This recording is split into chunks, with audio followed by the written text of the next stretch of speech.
குலவன்னா என்னது தாயி? தெரியாதோ? பரவாயில்ல, நான் கூட தெரியுமோ தெரியாதோன்னு நினைச்சேன். குலவையெல்லாம் எல்லாருக்கும் போட தெரியுது. நம்மளாம் கேட்டா தான் போடணும்னு உட்கார்ந்துருக்காங்க. தமிழ்நாட்டுல பிறந்துட்டு தமிழினுடைய ஒரு கவியை தெரியாம யாரும் இருப்பாங்களா? அதனால குலவை போட தெரியாம யாரும் இருக்க மாட்டாங்க. குலவை போட தெரியாத மக்கள் யாரும் கிடையாது. தமிழினுடைய ஒரே மாதிரி கோலம் போடக்கூடிய தெரியாத ஆளும் கிடையாது. ஆமா, அப்படி இருப்பதனால தமிழினுடைய பண்பாடுகள் எத்தனை உண்டோ சரி அத்தனை கலைகளையுமே கற்று வைத்திருக்கக்கூடிய நம்ம தமிழ்நாடு. ஆமா, உண்மைதானே? ஆமா, அதாவது குலவையும் ஒரு கலை தொழில் தான்.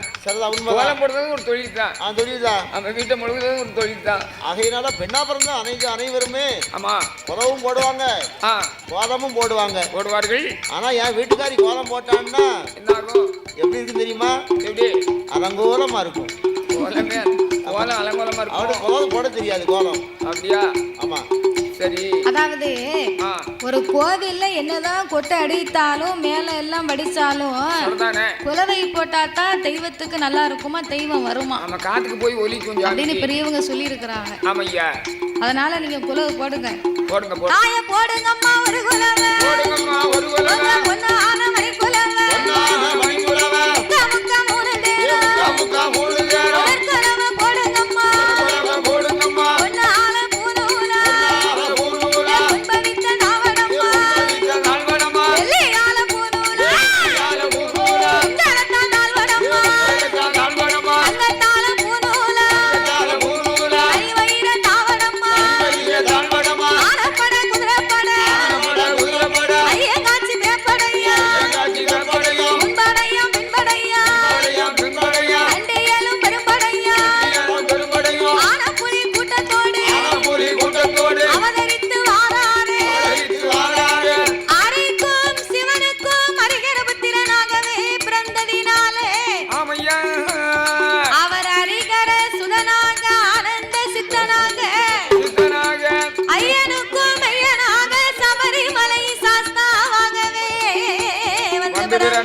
அந்த இறைவனோடு இன்னும் யாரெல்லாம் குலவிருந்து வருகின்ற யாரெல்லாம் ஆகாயத்தில் சூரியனோ ஆகாயத்தில் சூரியனோ அன்புகுளி சந்திரனோ ஆகாய வாணியோடு ஆகாய வாணியோடு எட்டாதேவி கொலுவிருந்தாள்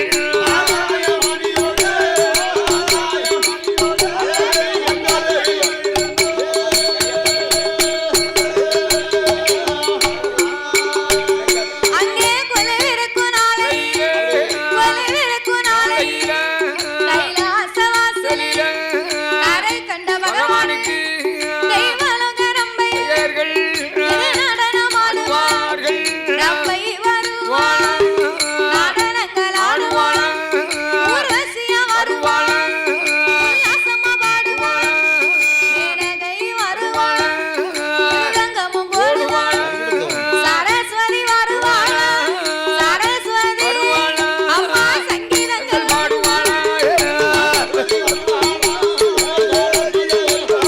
அம்மா சங்கீதங்கள் பாடுவாள்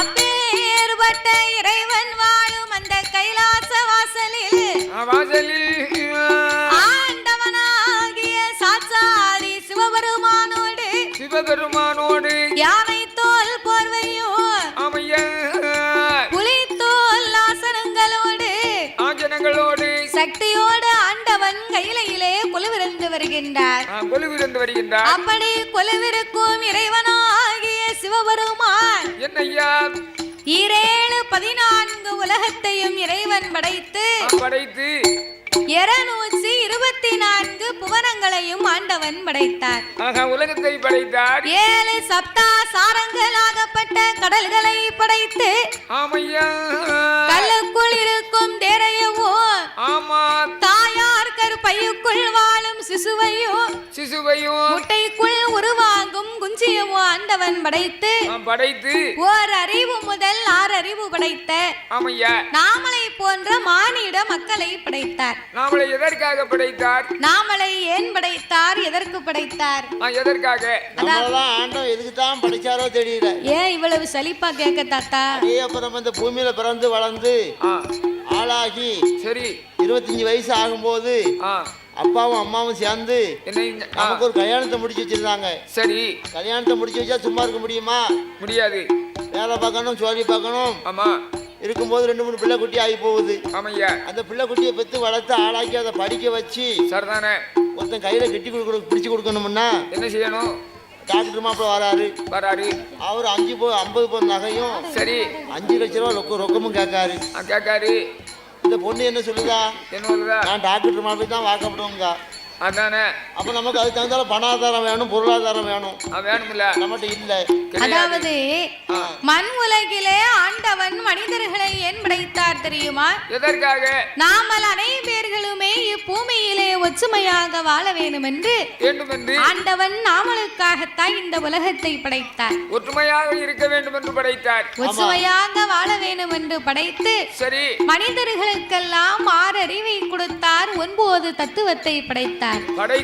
நாமளுக்கு மட்டும்தான் 3 ஆசைகளை கொடுத்தார். அது என்ன ஆசைலாம்? 3 ஆசைனா மண்ணாசை, பொன்னாசை, பெண்ணாசை. இந்த 3 ஆசையும் ஒரு மனிதனுக்கு தேவைதான். இந்த 3 ஆசையும் இருந்தாத்தான் அவன் மனிதன்.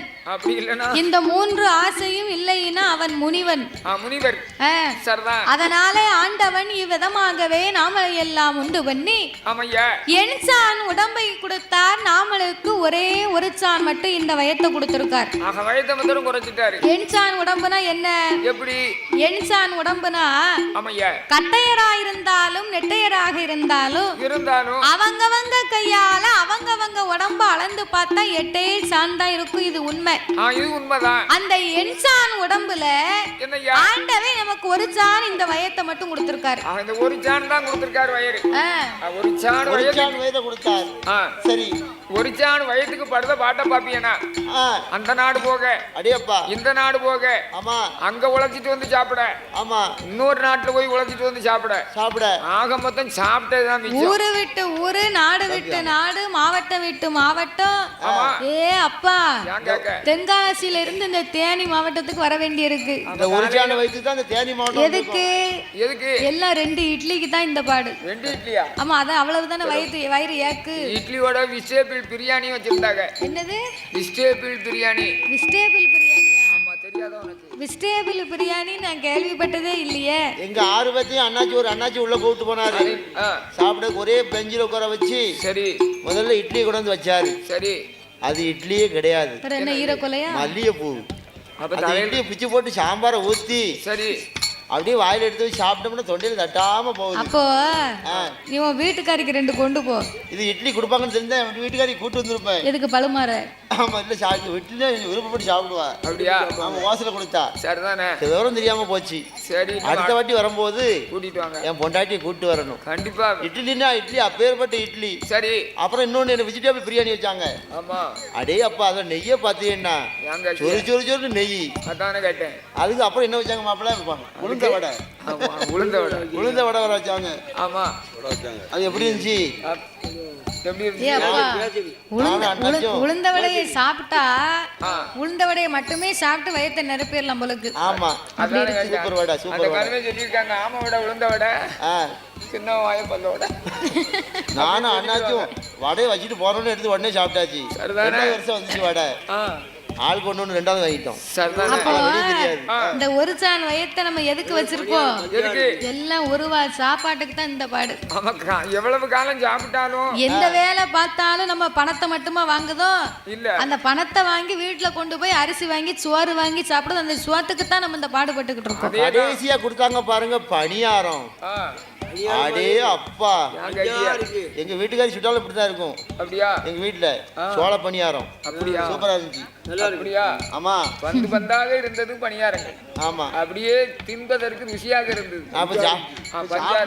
கொடுக்க மாட்டாங்க அப்ப இப்படி ஆண்டவன் நாமளுக்கெல்லாம் என் சான் உடம்பை கொடுத்து ஒரு சான் வயசை கொடுத்து ஆண்டவன் ஒரு சான் வயத்தை கொடுத்ததுக்கே நம்ம உலகத்துல இந்த பாடுபட்டோம்னா உடம்பெல்லாம் நமக்கு வயத்தை கொடுத்தா நமக்கு என்ன பாடு உலகத்துல விளையக்கூடிய பொருட்கள் காணாது அதுக்குத்தான் இறைவன் மனிதனை இப்படித்தான் படைக்கணும் நம்மளை சரியா படைத்திருக்கிறார் எப்படி ஐயா இதற்கு மேல இந்த மனிதனுக்கு உருவமே வேண்டாம் தேவையில்லை இந்த தலையோட முடிச்சுக்கப்பான்னு சொல்லித்தான் ஆமா முடிக்கு மேல ஏதாவது உருவம் இருக்காயா முடிக்கு மேல ஒண்ணு இல்ல முடிக்கு மேல 2 பேன் ஊந்துக்கிட்டல முடிக்கு மேல நல்ல தலையா இருந்தா 4 ஈரும் 4 பேனும் இருக்கும் இருக்கும் இல்லன்னா அதுவும் இருக்காது அதான் இதோட முடிச்சுக்கன்னு சொல்லித்தான் ஆண்டவே தலையில முடிய கொடுத்தாராம் அதான் நம்ம முடின்னு சொல்லுகிறோம் அத ஆமா உங்களுக்கு முடிய கொடுத்தாரு எனக்கு முடிய கொடுக்கல கடவுள் உனக்கு முடிய கொடுத்தாரு உன் வீட்டுக்காரம்மா தலைய ஆட்டி ஆட்டி பிடுங்கிட்டாண்டம்மா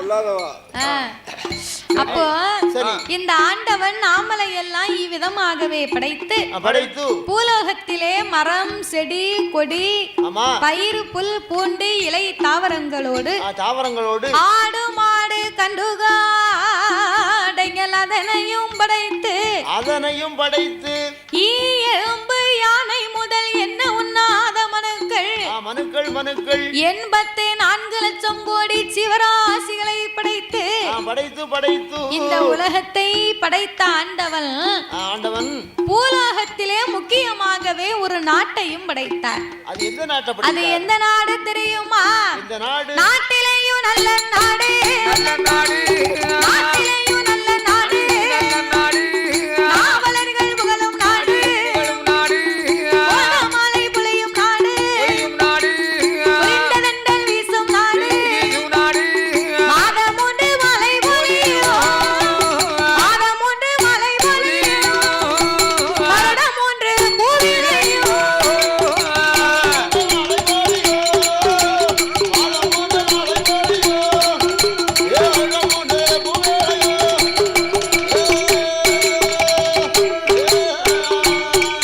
அங்கே தேனிருந்து தேன் சொரியும், தென்றல் வீசு கனி சொரியும், பச்சை பீலா மரங்கள் மலர்ந்தோங்கி செழிக்கும் நாடு, மாடு கட்டி போரடித்தா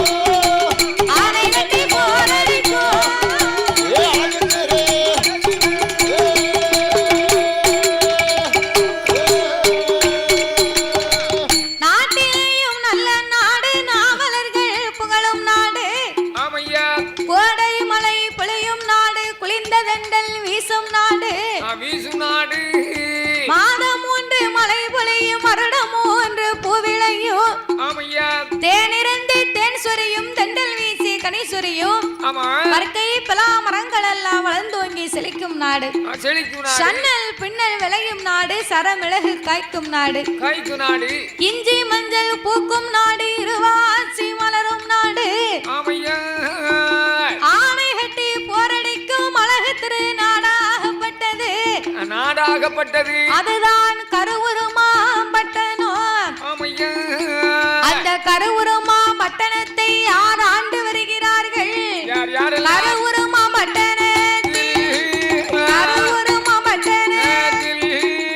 யாரெல்லாம் ஆண்டுவார் கஞ்சத்திலே பெரிய அவன் கஞ்ச கம்சராஜ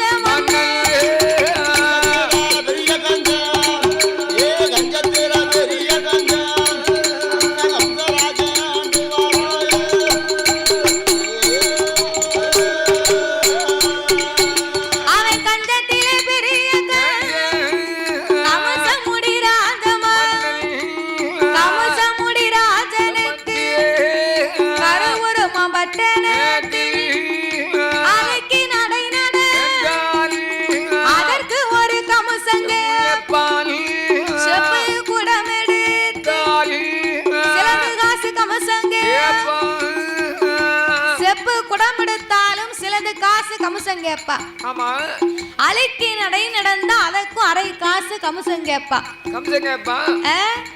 அந்த கருவுருமா பட்டணத்திலே கஞ்ச கமுசமுடி ராஜனுக்கு என்னையா அவனுடைய அரண்மனையில சரி அவனுடைய நாட்டுல என்ன செருப்பு போட்டு நடக்க கூடாது அவன் தலையில தூக்கி சமக்க முடியும் செருப்பு போட்டு நடக்க கூடாதுன்னா அதுக்கு செருப்பு போட்டு நடந்தா அதுக்கும் கமிஷன் கொடுக்கணும் அவன் கமிஷன் கொடுத்தா நடக்கலாம் பிறகு கமிஷன் கொடுக்கல சொன்னா கக்கத்துக்குள்ள வச்சுக்கணும் அவ்வளவுதான் ஆமா துணியில சுத்தி வைக்கணும் யாரும் செருப்பு போட்டு நடக்க கூடாது சரிதானே துண்டை தோல்ல போடக்கூடாது வேற என்ன இடுப்புல கட்ட முடியும் ஆமா கமிஷன ராஜனை பார்த்த உடனே துண்டை தோல்ல போடாம இடுப்புல தான் அவுத்து கட்டணுமா அப்படி இல்லன்னா இப்படி கையில கொடுங்கையில போட்டுக்கணும் அது உங்கள மாதிரியே போட முடியுமா நம்மள மாதிரி போட முடியாது ஆமா ஐஸ் வைக்க நான் பெரிய ஆளு இல்ல அதுவும் சரி பெண்கள் யாருமே சட்டை அணிய கூடாது ஏன் அப்படி ஒரு சட்டத்தை போட்டாமனா எதற்காக அந்த காலத்திலே வசதி உள்ளவங்க தான் சட்டை அணிந்திருக்கிறாங்க அதுக்குத்தான் அதுக்கு ஒரு வரி போட்டிருக்கான் இந்த கமுசமுடி ராஜமன்னை ஆமையா பிறந்தாலும் கமுசன் சரி குழந்தை இறந்தாலும் கமுசன் சரி கல்யாணம் முடிச்சாலும் கமுசன் கல்யாணம் முடிக்கலைனாலும் கமுசன் இல்ல குழந்தை பிறக்கவே இல்லன்னு வச்சுக்கோங்க அதுக்கு ஒரு கமுசன் தான் ஏன் குழந்தை பிறக்கல இத்தனை வயதாகி விட்டது இன்னும் நீ மக்களை பெற்றெடுக்கவில்லையான்னு அதுக்கு ஒரு கமிஷன் கேட்பா அதுக்கு நீ கமிஷத்தை கட்டு அப்படின்னு எதை பார்த்தாலும் இறந்தாலும் பிறந்தாலும் கமிஷன் வாங்கக்கூடிய அந்த பாவி ஆமா கருவுருமா பட்டணத்தை ஆண்டு வரும் அந்த கமுசமுடி ராஜமன்னே என்னையா இப்படியாகவே கருவுருமா பட்டணத்தை ஆண்டு வருகின்ற போது எதை எடுத்தாலும் கமிஷன் வாங்குனதுனாலதான் அவனுக்கு கஞ்ச கமுசராஜம்னு பேரு. ஆமா கஞ்ச கம்சன். ஆமா அதுலயும் பெரிய கஞ்ச. அவனுக்கு பேரு என்ன பேரு? இன்னொரு பேரு வடிகட்டிய கமுசம்னு ஒரு பேர் உண்டு. வடிகட்டிய கம்சன். வடிகட்டிய கமுசம்னு சொன்னா என்னய்யா? ஊருக்குள்ள இருக்கக்கூடிய நல்ல தண்ணி கிணத்துல பூரா நஞ்சு அரைச்சு தட்டிடுவான். ஏ சண்டாள பாவி. நஞ்சு அரைச்சு தட்டிட்டு சரி நல்ல தண்ணி எடுக்கணும்னு சொன்னா அரண்மனைக்கு வரணும்னு உத்தரவு போட்டுருவான். உத்தரவு போட்டுருவான். அரண்மனையிலே வந்து ஒரு குடம் தண்ணி எடுத்தா ஒரு காசு கமிஷன் கொடுக்கணும். ஆமா ஒரு காசுன்னா அந்த காலம் பெரிய காசு. பிறகு சரிதான். அந்த ஒரு குடம் தண்ணியை குடுக்கிறதுக்கும் சரி வெள்ளை துணி அந்த குடத்து விளிம்புல கட்டி அந்த துணியில வடிகட்டி தான் இந்த தண்ணியை கொடுப்பானா. அங்க இருந்து எதுவும் வந்துடக்கூடாது. அரண்மனையில இருந்து தங்க துரும்பு கூட வெளியே போயிடக்கூடாது. போக கூடாது. அதுக்குத்தான் அவனுக்கு வடிகட்டிய கவசம்னு இன்னொரு பேர் உண்டு. பேர் உண்டு. அப்பேற்பட்ட கருவுருமா பட்டணத்தை ஆண்ட அந்த கமுசராஜனுக்கு ஆமையா 1000 மந்திரிமார்கள் 64 தலையாரிமார்கள் மந்திரியும் பிரதானியும் அச்சமுள்ள சயனிகளும் சேனாதி படைகளோடு சிறப்பாக ஆண்டு வருகிறான் கமுசராஜன். ஆமா ஆண்டு வரக்கூடிய கமுசனுக்கு மொத்தம் 2 தங்கைமார்கள். 2 தங்கச்சி. மூத்தவா பேரு பூதகி. சரிதா. இளையவள் பேரு தேவகி. ரெண்டு பேருக்கும் வித்தியாசம் என்ன? பூதகி தேவகின்னா எப்படி ஐயா? முதலாவது பிறந்தவள் வந்து பூத கணத்துல பிறந்தவா. பூத கணத்துல பிறந்தவா. பூத கணத்தில் பிறந்தான்னா உடம்பு எல்லாமே பூத சுரூபந்தான். அடேங்கப்பா. 7 மலை உயரம் 200 அடி அகலம். சரிதானே. வெவிளாமரம் மாதிரி கையு காலு, அடேங்கப்பா, பருத்த பனமர தூரு மாதிரி பல்லு வரிசை.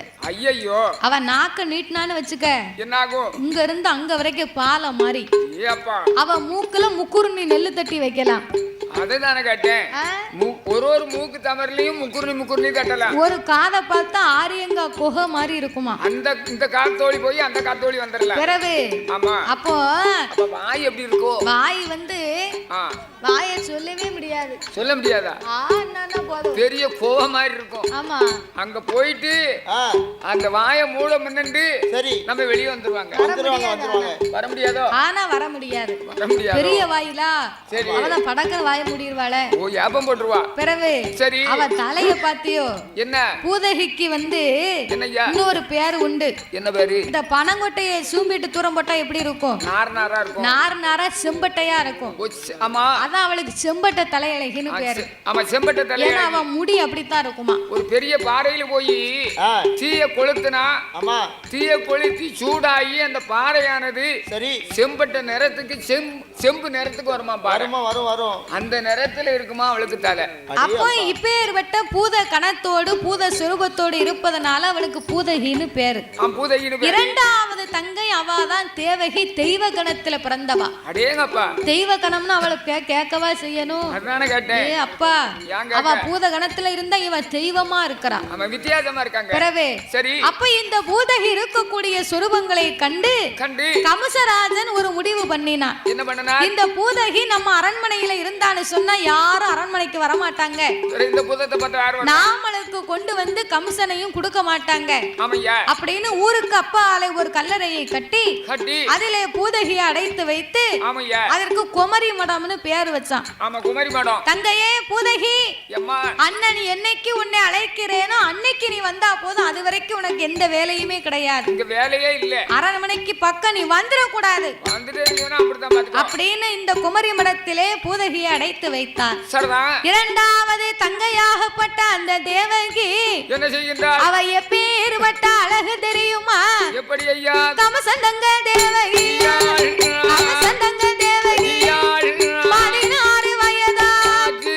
16 வயதில் பக்குவதி பெண்ணுமா, பூத்திருக்க நிறைந்திருக்க புஷ்பவதி பெண்ணுமா, மல்லிகை பூ பூத்ததை மங்கையவ பூத்திருக்க, வான்கரும்பு பூத்ததை பழக்கிளையும் பூத்திருக்க, சேங்கரும்பு பூத்ததை சேரிலையா பூத்திருக்க, ரோஜாப்பு பூத்ததை ரோஜாப்பு பூத்ததை அந்த ராஜாத்தி பூத்திருக்க, அந்த ராஜாத்தி பூத்திருக்க.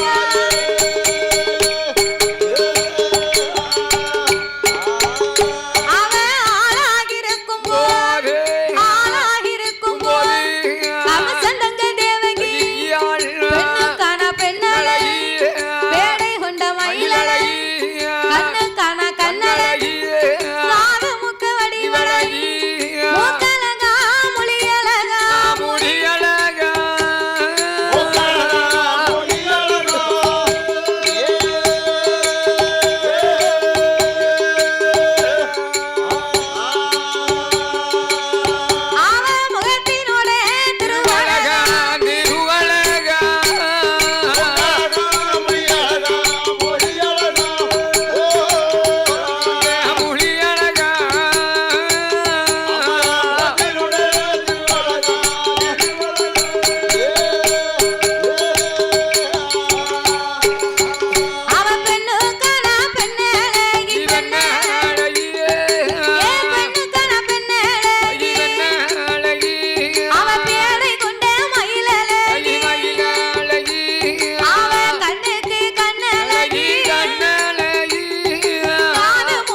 பெண்ணாகவே இருக்கிறார். அவ வயதிற்கு வந்த நாள் முதலாக தலைக்கு தண்ணீரை ஊற்றி சடங்கு சாஸ்திரத்தை கழிக்க அவள் 16 வயதிலே பக்குவதை பெண்ணாக இருக்கும் போது அவள் ஆளிலே அழகிலே ரதியாக அவள் முன்னழகும் பின்னழகும் முகத்தில் நின்று வழகும் அவள் முகத்தழகை கண்டவர் மோகம் கொள்வார் 1000 பேர். அவள் பின்னழகை கண்டவர்கள் பின்தொடர்வார் 1000 பேர். அப்படி ஒரு பெண்ணு அவ கூந்தல் முடிய பார்த்தா ஓலப்பூ மாதிரி ஒரு பாகம் தலை முடியும். ஒரு பாகம்னா எவ்வளவு இருக்கும் தெரியுமா? எவ்வளவு? ஒரு பாவனா இப்படி இருக்குமா? ஆமா, ரொம்ப விரிக்காத. ஒரு பாகமும் ஒரு முழமும் அரைச்சாலும் மிச்சம் இருக்குமா அப்ப உள்ளவங்களுக்கு? இப்ப உள்ளவங்களுக்கு முடி அப்படியா இருக்கு? இப்ப எங்களுக்கு வாடி வளர்ந்திருக்கு ஒரு சாண முடி. அதை தேய்ச்சி கழுவ 2 சீயக்காய் பொடி, 4 கிழிஞ்ச சேம்பா. கிழிஞ்ச சேம்பு இல்ல, கிளினிக் பிளஸ் சேம்பு. தலையில போட முடியும். அதான் கிழிஞ்ச சேம்புனே. கிழிக்காம எப்படி போட முடியும்? சரி, சேம்ப கிழிக்க முடியும். அந்த காலத்துல இப்ப இருக்கிற மாதிரி விதவிதமா சேம்பு விதவிதமா எண்ணெயில அப்போ இல்ல. அப்ப கிடையாது. அப்போ குளிச்சாங்கன்னா தலைமுடிக்கு எள்ளுக்காய் குழைய தேய்ச்சி குளிப்பாங்களாம். ஆமா, எள்ளுக்காய் கூட நல்ல வழுக்கு வழுக்குன்னு இருக்கும். ஆமா, நல்லா இருக்கும். அதை தேய்ச்சி அந்த காலம் தலைமுடியை குளிச்சிருக்காங்க. தலைமுடி நல்லா வளர்ந்துருக்கு. என்னையெல்லாம் 16 வயசுல பார்த்தேன்னு சொன்னா அப்படித்தான் வளர்த்துருப்பேன். ஆமா, நீங்க அப்ப கொண்ட வளர்த்துருந்தீங்களா? அவர் அந்த அப்பமெல்லாம் கொண்டையும் போட்டிருப்பாரு, தலையில பூ வச்சிருப்பாரு. அந்த காலத்துல மாப்பிள்ளை பெண் பார்க்க வந்தாருன்னா பெண்ணு வெளியே மாப்பிள்ளைய பார்க்க மாட்டாங்க. பெண்ணை காமிக்கவே மாட்டாங்க அந்த காலத்துல. ஆமாமா, பொண்ணு வீட்டை பார்க்க வருவாரு மாப்பிள்ளை. சரி, வரட்டும். மாப்பிள்ளை வந்துட்டு போன உடனே இந்த பெண்ணு கேட்பாங்களாம். என்ன கேட்பாங்க? அவங்க தோழி கிட்ட. அப்படியா? ஏட்டி சரஸ்வதி, மாப்பிள்ளை கொண்டை போட்டிருந்தாரா? மாப்பிள்ளை கொண்டை நிறைய இருந்துச்சா, முடி நிறைய இருந்துச்சா அப்படின்னு அந்த காலத்துல கேட்டிருக்காங்க. அதானே கேட்டேன். ஆமா, அப்போ அவர் கொண்டை போட்டிருப்பாரு. அதனால எங்க அத்தான் தான் அவரு எங்க அக்காவை பொண்ணு கேட்க வரும்போது எங்க அத்தானு கொண்டை தட்டி இருந்துச்சு ஒரு சைடுல இருந்துச்சு. 2 கோன் விஷய குத்தி வச்சிருப்பேன். ஆமா, தலையில. என்னதுக்கு? சிக்கெடுக்கவா? சிக்கெடுக்கல, உலையாம இருக்கிறதுக்கு. அதுக்கு பேர் கொண்ட ஊசின்னு சொல்லுவாங்க. ஆமா, எங்க அத்தா எங்க அக்காவை பார்க்க வந்துட்டு போன உடனே எங்க அக்கா என்ன கூப்பிட்டு கேட்டா, என்ன தம்பி அத்தான் கொண்டை போட்டிருந்தாரா? என்னது கொண்டை? முடி நிறைய இருக்கா? ஆமா, மண்டைக்கு மேல கொண்டை இருக்கு அப்படின்னு கேட்டா. கொண்டைக்கு மேல பூவும் இருக்குன்னு சொல்ல வேண்டியதானே? அப்படிதான் சொன்னேன். அதுக்கப்புறம் தான் எங்க அக்கா சம்மதிச்சா. அதானே கேட்டேன். ஆமா, அந்த காலத்துல எல்லாருமே கொண்டை தான் போட்டிருப்பாங்க. அந்த காலத்துல ஆம்பளைங்களும் அப்படி முடி வளர்த்திருக்காங்க. பெண்களுக்கும் குதிங்கால் வரைக்கும் இருக்குமா முடி. ஆமா, விளக்கு மாதிரியே வேண்டாம் வீட்டுக்குள்ள. ஆமா, பின்னாடி நடந்து போனா அப்ப தூசி போறாங்க. இப்போ யாருக்கு அப்படி இருக்கு? இல்ல. இப்போ முடிய பார்த்து ஆசையா நம்ம பிடிச்சு பார்த்தோம்னா கையோட வந்துருது. பாத்துக்கோ, என்ன அப்படி வருது? அவ ஒட்டு முடி கட்டி வச்சிருக்கா அப்படி சொல்லி. என்ன செய்ய? என் வீட்டுக்காரி இப்படிதான் முடி வளர மாட்டோம்னு சொல்லிச்சு. நம்ம வீட்டுக்காரிக்கு எப்படியா முடிய வளர்த்தணும் அப்படி சொல்லி அண்ணாச்சி போட்டிருக்காங்க பாருங்க. ஆமா, அவர் அண்ணாச்சி மீரா சீக்கா போடுதாரு. அதனாலதான் முடி அண்ணாச்சி அப்படி இருக்கு. ஆமா, என் பொண்டாட்டிக்கு முடிய ஒரு பாவம் வளர்த்தணும்னு சொல்லி நான் ஒரு வருஷமா என்ன சன்சில்க் ஷாம்பு வாங்கி கொடுத்தேன். சரி, போட்டா முடி வளர்ந்துச்சா? வளரல. அதுக்கு அடுத்து பார்த்தேன் இதோட விடக்கூடாதுன்னு 2வது ஹெட் அண்ட் ஷோல்டர் வாங்கி கொடுத்தேன். அதுல வளர்ந்துச்சா? ஒரு வருஷம் அதுல முடி வளர்ந்துச்சா? அதுலயும் வளரல. சரி, 3வது பார்த்தேன் இதோட விடக்கூடாது அப்படின்னு. சரி, இந்த 6 ஷாம்பு இருக்கு பார்த்தீங்களா, 6 ஷாம்பு, அது ஒரு வருஷம் வாங்கி கொடுத்து பார்த்தேன். அதுலயும் வளர்ந்துச்சா? அதுலயும் முடி வளரல. சரி, நான் முடிவு பண்ணேன், எப்படி இனிமேலுக்கு முடி வளராது அப்படின்னு சொல்லி சலூன்கள்ல கூட்டு போய் கிராப் வெட்டி விட்டேன். ஆமா, தாத்தா கிராப் கட்டிங் வெட்டுதை விட நீ பேசாம திருச்செந்தூர் கூட்டு போய் ஒரு மொட்டை அடிச்சுட்டு வந்துடலாம். அடுத்த ஏமா அதான் வேற வேலையே நமக்கு வேண்டாம். அப்படிதான் முடிவு பண்ணி வச்சிருக்கேன். இது முடி வெட்டி விட்டா கூட வளர்ந்துருது. சரி, மொட்டை போட்டோம்னா ஒரு 6 மாசம் ஒரு வருஷத்துக்கு கவனம் தான் வந்து பிரச்சனை இல்ல. அப்படிதான் முடிவு பண்ணி வச்சிருக்கேன். மொட்டை போடுற இடத்துல ஓசாம ஆகி போச்சு. அதை போல இந்த தேவகி பெண்குடியாகப்பட்டவளுக்கு என்னையா கூந்தலும் முடி அழகும் அவள் அழகை பார்த்து அடேங்கப்பா என்ன தேவகி இருக்கக்கூடிய அழகை கண்ட அண்ணனாகப்பட்ட கம்சராஜன் அப்பந்தான் கம்சன் நினைக்கா எப்படி நம்ம தங்கச்சி பூதகிதான் ஒரு பூத கணமா போயிட்டா அவளுக்கு தான் ஒரு கல்யாணமும் முடிக்க முடியல கண்குளிர பார்க்க முடியல நம்ம தங்கச்சி தேவகி அவளை விட பன்மடங்கு அழகு நிறைந்த பெண்ணா இருக்கிறார். அதனால அவளுக்காவது காலத்துல ஒரு கல்யாணத்தை முடிச்சு நம்ம கண்குளிர பார்க்க வேண்டும் என்று எந்த அண்ணனுக்கும் ஒரு எண்ணம் இருக்கத்தானே. அதாவது அம்மாவும் அப்பாவும் இல்லை என்று சொன்னா அதற்கு அடுத்த ஸ்தானமே அண்ணன் தானே. அப்ப அண்ணனாக இருக்கக்கூடிய கமுசமுடி ராஜமன்னன் தேவகிக்கு திருமணத்தை முடிக்க வேண்டும் என்று மந்திரிய வரவழைத்து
கல்யாணம் முடிக்கணும்னு சொன்னா என் தங்கை அழகுக்கு ஏத்த மாப்பிள்ளைய பார்க்கணும். மாப்பிள்ளையை பார்க்கணும்னா முதலாவது என்ன செய்யணும்? அந்த பெண்ணினுடைய ஓவிய படத்தை கொடுத்தாத்தான் அந்த காலத்துல மாப்பிள்ளைய பார்க்கலாம். மாப்பிள்ளை வீட்டுல கொண்டு போய் இந்த பெண்ணினுடைய ஓவியத்தை கொடுத்தாத்தான் பெண்ணு பிடித்திருக்கா கல்யாணம் முடிக்கலாமா அப்படின்னு ஒரு மாப்பிள்ளைய நம்ம பார்த்து கொண்டு வரலாம். இப்பவும் பெண் பார்க்க புரோக்கர் இடத்துல 1000 போட்டா இருக்கும். 1000 போட்டா இருக்கும். மாப்பிள்ளை போட்ட 1000, பெண்ணு போட்ட 1000. ஆமா, அவரையும் எடுத்து போடுவாரு. புரோக்கர் போடுவாரு. ஆமா, இப்போ வந்து சரி போட்டோ எடுத்து காமிக்காங்க. ஆமா, அப்போ இந்த போட்டோ எல்லாம் கிடையாது பாருங்க, கேமராவும் கிடையாது. அப்போ ஓவியம் வரைந்தாதான் எந்த உருவத்தையும் பார்க்க முடியுமா? ஆமையா. அப்போ அரண்மனைக்கு 4 ஓவியரை வரவழைத்து தேவகியின் உருவ படத்தை ஓவியமாக வரைந்து அந்த தேவகியின் 4 உருவ படத்தையும் 4 மந்திரிகளுக்கு கொடுத்தார். அப்பா மந்திரிகளா, என்ன பண்ணா? 4 ஆணையை வச்சுக்கங்க. 4 ஆணை சுமக்கக்கூடிய பொன் பொருளை வச்சுக்கங்க. எண்ணி 8 நாளைக்குள்ள என் தங்கை இருக்கக்கூடிய அழகுக்கு ஏத்த மாப்பிள்ளைய நீங்க பார்த்து கொண்டு வரணும். கொண்டு வர வேண்டும் ஐயா. அண்ணா, என்ன உங்க தங்கை தேவகிக்கு மாப்பிள்ளை எப்படி வேணும்? எப்படி வேணும் சொல்லுங்க ஐயா. அப்பா மந்திரி, என்ன என் தங்கை தேவகி என்ன ஒரு அழகா இருக்காளோ, எப்படி இருக்காளோ, ரொம்ப தடியும் ஆகாது, ரொம்ப பொடியும் ஆகாது. அப்ப வேற எப்படி பார்க்க? அப்ப எப்படி தான் செய்யணும்னு சொல்லுங்க பாப்போம். செவத்த மாப்பிளைய பார்க்கட்டுமா? செவத்த மாப்பிளை இருக்க கூடாது. அப்ப கொஞ்சம் கருப்பா பார்க்கட்டுமா? கருப்பு இருக்க கூடாது, மாநிறமா இருக்கணும். பாருங்க. அப்ப கொஞ்சம் வளர்ந்த ஆளா பாக்குறோம். வளர்ந்த ஆள் ஆவாது. அப்ப கட்டையா இருந்தா பரவாயில்லையா? கட்டையா ஆவாது. மந்திரி, என்ன என் தங்கை தேவகி என்ன ஒரு அழகா இருக்காளோ, தடியும் இல்ல, பொடியும் இல்ல, கட்டையும் இல்ல, நெட்டையும் இல்ல, கருப்பும் இல்ல, சிவப்பும் இல்ல. தண்டைக்கு தரமான மாப்பிளைய கொண்டு வந்து நீ இறக்கி வைக்கணும். அப்ப செதுக்கத்தான் செய்யணும். அப்ப சிற்பியை கொண்டு வந்து மாப்பிளைய செதுக்கத்தான் மந்திரி நினைக்காத, மனசுக்குள்ள நினைக்க அவனு சொல்ல முடியாது. வேற வழி இல்லைல. அம்மா பரவை. அப்ப இந்த தேவகிக்கு ஏத்த மாப்பிளையை பார்க்கணும்னு சொல்லி 4 யானை 4 ஆணை சுமக்கும் பொன் பொருள் அத்தனையும் கொடுத்து மந்திரியை அனுப்பி வைத்தான். 4 பேரும் எப்படியாவது மாப்பிள்ளை பார்த்துட்டு வந்துருங்க. 4 மந்திரிமார்களும் தேவகிக்கு மாப்பிள்ளை பார்க்க வேண்டும் என்று எங்கே வருகிறார் தெரியுமா? எங்கே வருகின்றார்? கவசந்தங்கள் தேவகிக்கு, கவசந்தங்கள் தேவகிக்கு மாப்பிள்ளையும் பார்க்க வேண்டும். மந்திரியும் ஒன்று கூடி எங்க வாரா சேர நாடு போவோமே, சேர நாடு தன்னதி சீக்கிரமா வாரா. மாப்பிள்ளையை பார்க்கணும்னு மந்திரிமார் 4 பேரும் ஆணையில உட்கார்ந்து முதலாவது சேர நாட்டுக்கு வராங்க. வருகின்றார். சேர நாடு எந்த நாடு?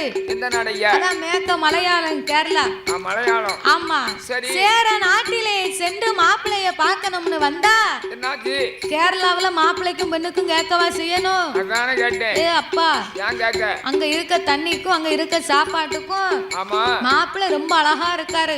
அவன் செவச்சவேர்னு இருக்காரு. மாப்பிள்ளைக்கு மேல ஒரு சிறங்கு கூட கிடையாது. இல்ல ஒரு வடு பார்க்க முடியாது. ஆமா. சரி.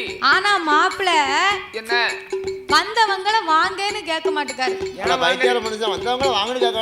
வந்தவங்கள விரோதியா இருந்தாலும் வீட்டுக்கு வந்தவங்கள வாங்கன்னு கேட்கணும். அதான் தமிழ்நாட்டு பண்பாடு. ஆனா இந்த மாப்பிள்ளை சேர நாட்டுல மாப்பிள்ளை பார்க்க அப்படி ஒரு அழகா இருக்காரு. ஆனா வந்தவங்கள வாங்கன்னு சொல்ல மாட்டேக்காரு. ஏ மாப்பிள்ளை,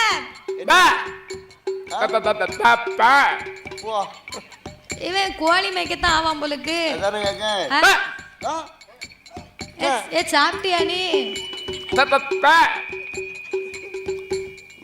ஏ மாப்பிள்ள, கல்யாணம் முடிச்சாச்சா? இது மாடு மேய்ப்பாரு போலுக்கு. இந்த மாப்பிள்ளை நமக்கு ஆகாது. இந்த ஊம முடிவான கொண்டு போனா கம்சராச்சு நம்ம நாக்கு அறுத்து மாப்பிள்ளைக்கு ஒட்ட வச்சிருவான். நீ மாடு மேயி, அங்க போயிட்டு வரோம். இந்த மாப்பிள்ளை வேண்டாம் அப்படின்னு சேர நாடை விட்டு அடுத்த நாட்டுக்கு போவோம்னு சொல்லி 4 நல்ல மந்திரி, 4 நல்ல மந்திரி கமசந்தங்க தேவகி மாப்பிள்ளையும் பார்ப்பதே. சேர நாடு தன்னை விட்டு சோழ நாடு வாராதே. சோழ நாடு வந்திறங்கி மாப்பிள்ளையும் பாப்பா, மாப்பிள்ளையும் பார்த்தபோ சேர நாடு விட்டு சோழ நாட்டுக்கு வந்தாங்க. சோழ நாட்டுல வந்து மாப்பிள்ளைய பார்த்தா மாப்பிள்ளைய குறை சொல்ல முடியாது. நல்ல கட்டு முட்டுமா ஆளு பார்க்கிறதுக்கு ரொம்ப அழகா இருக்காரு. ஆனா என்ன மாப்பிள்ளை அங்கேயும் என்னய்யா பக்கத்துல வாங்கன்னு சொன்னா எந்திரிச்சு வரவே மாட்டேக்காரு. எந்திரிச்சு வர மாட்டேங்காரா? ஏன் மாப்பிள்ளைக்கு என்னாச்சு? மாப்பிள்ளை நீங்க இங்க வாங்க, என்னால வர முடியாது, நான் வர மாட்டேன்.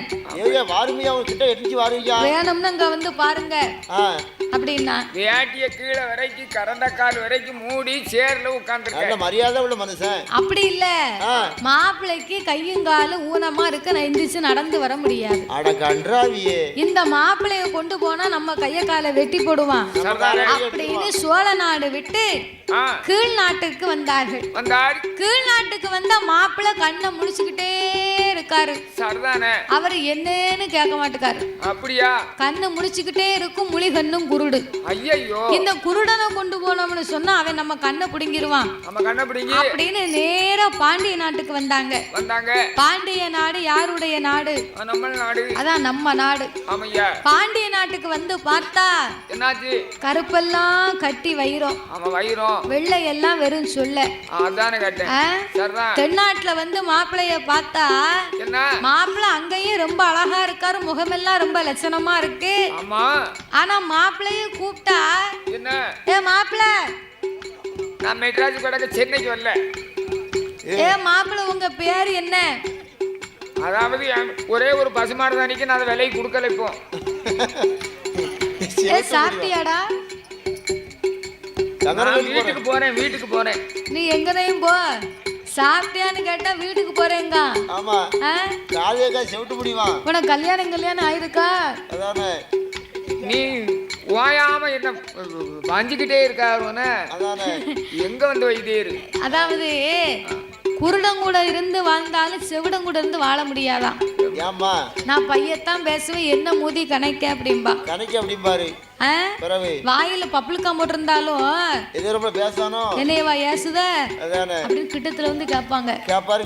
அதனால குருடங்கூட இருந்து வாழ்ந்தாலும் செவிடங்கூட இருந்து வாழ முடியாது. இந்த அம்மா சத்தமா பேசுனா என்ன செவிட்டு பையனு பாத்தியோ, அவன் செவிடன் தான், இவர் சொல்லும் போது செவிடம்னு பாத்தியோ அப்படின்னு கேட்பாரு.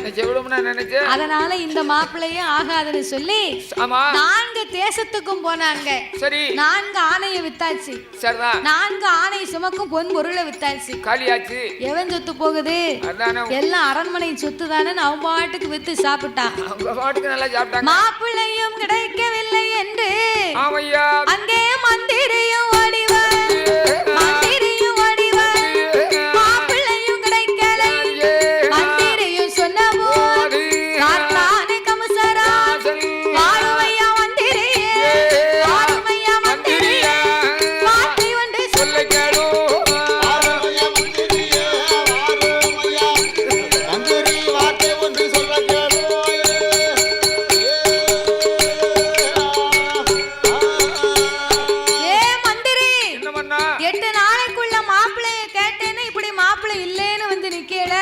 எல்லா பணத்தையும் காலி பண்ணிட்டு வந்திருக்கீங்க. ஏ மன்னா, என்ன 4 தேசத்துக்கும் போனோம், 4 ஆணையவும் வித்தோம். ஆமா, மாப்பிள்ள உங்க தங்கை அழகுக்கு ஏத்த மாப்பிள்ள இந்த உலகத்துல இல்ல. உங்க தங்கச்சிக்கு தகுந்த மாப்பிள்ள கிடைக்கலையா அப்படின்னு சொன்ன உடனே சரி அப்பந்தான் கம்சராஜன் கவலைப்பட்டான்.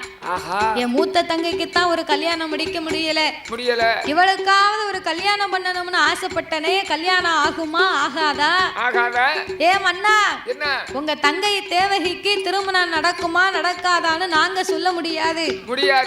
அதற்கு தகுந்த சோசியரை வரவழைத்து அந்த அம்மாவுடைய ஜாதக பலனை பாருங்க அப்படின்னு சொன்ன உடனே ஆட்டு வண்டி சம்மதித்து அந்த கம்சனுடைய நாட்டிலே இருக்கக்கூடிய 1000 சோசியருக்கும் அடித்தான் வரை அடித்தான். கருவூர் மாவட்டத்திலே கம்சனுடைய நாட்டுல அப்போ 1000 சோசியர் இருந்திருக்காங்க. 1000 ஜோதிடருக்கும் வரை ஓசை அடிக்க அரண்மனைக்கு வந்தவங்க அத்தனை பேர்களும் சோசியர் வரும்போது 999 சோசியர் அரண்மனைக்கு வந்தாச்சு. வரும்போது எல்லா வேதியரும் சேர்ந்து பேசிக்கிட்டே வராங்க.